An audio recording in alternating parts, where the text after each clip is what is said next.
Sur l'ordre de Dieu, Samuel fut envoyé à Bethléem, dans la maison de Jessé, Ishaï.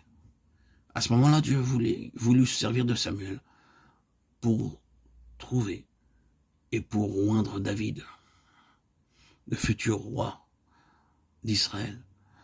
Lorsque les gens de Bethléem furent informés de l'arrivée de Samuel, ils se mirent à trembler, 1 Samuel 16,4. Pourquoi tremblaient-ils, ces anciens de la ville? Samuel était-il venu avec une verge ou une épée? Mais rien que sa vue les mettait dans un tremblement. Avant même qu'il ouvrit la bouche, ils se mirent à trembler. Et pourquoi donc? Parce que par la venue de Samuel, Dieu découvrirait leur propre hypocrisie. C'est pour cela qu'ils tremblaient.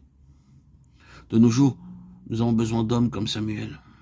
Les belles histoires, les anecdotes n'auront aucune efficacité. Mais il y a un besoin d'hommes comme Samuel, qui soient les porte-parole de Dieu. À ce moment-là, Dieu a demandé à Samuel de ne pas regarder l'apparence des gens, mais à leur cœur. Et l'Éternel dit à Samuel, ne prends point garde à son apparence et à la hauteur de sa taille, car je l'ai rejeté. L'Éternel ne considère pas ce que l'homme considère. L'homme regarde à ce qui frappe les yeux, mais l'Éternel regarde au cœur. 1 Samuel 16,7. Lorsque Jessé fit avancer son fils aîné Eliab devant Samuel, celui-ci fut très impressionné par sa taille. Et l'Éternel dit à Samuel, ne prends point garde à son apparence et à la hauteur de sa taille, car je l'ai rejeté.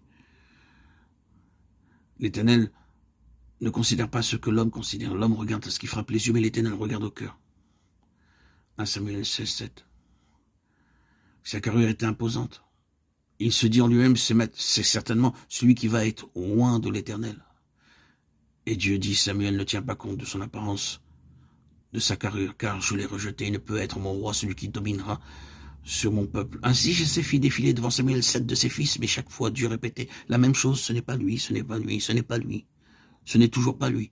Et lorsque David arriva, Dieu dit, lève-toi, oins-le, car c'est lui. 1 Samuel 16,12. Dieu enseigna donc à Samuel à ne pas se laisser séduire par les apparences extérieures, mais à se laisser diriger par la sagesse, par l'intelligence de Dieu, non par des conseils humains, mais à être gouverné par la volonté parfaite de Dieu. L'Éternel dit à Samuel, quand cesseras-tu de pleurer sur Saül? Je l'ai rejeté afin qu'il ne règne plus sur Israël. Remplis ta corne d'huile et va, je t'enverrai chez Ishaï, Bethléemite, car j'ai vu parmi ses fils celui que je désire pour roi. 1 Samuel 16,1. Saül, c'est le principe de la sagesse humaine, la sagesse charnelle, l'intelligence naturelle. Dieu a rejeté Saül. Même quand un homme comme Samuel se mit à pleurer à cause de Saül, Dieu lui révéla qu'il l'avait rejeté. De la même façon, de nos jours, Dieu a rejeté toutes ces dénominations mondaines parce qu'on trouve en elles le mélange de la sagesse humaine et de la sagesse de Dieu. De nos jours, vous pourrez trouver toutes les dénominations, dans presque tous les groupes, une constitution d'église. Et dans cette constitution, dans ces statuts d'église, vous trouverez un mélange fait de principes humains et de principes divins. Dans ce genre de groupe, vous ne verrez jamais la véritable gloire de Dieu. Vous n'y verrez que de l'activité, un enthousiasme passager.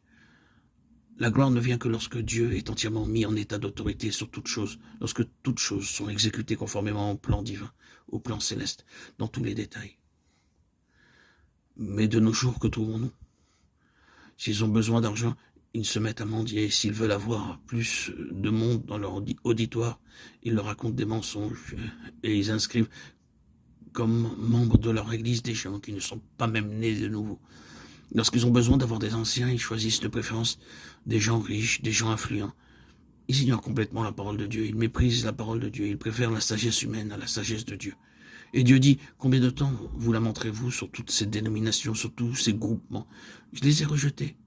Pour annoncer un tel message, nous avons besoin de gens comme Samuel, des prophètes de Dieu, des bouches de Dieu, qui donneront tout le message de Dieu, sans partialité, sans crainte de personne.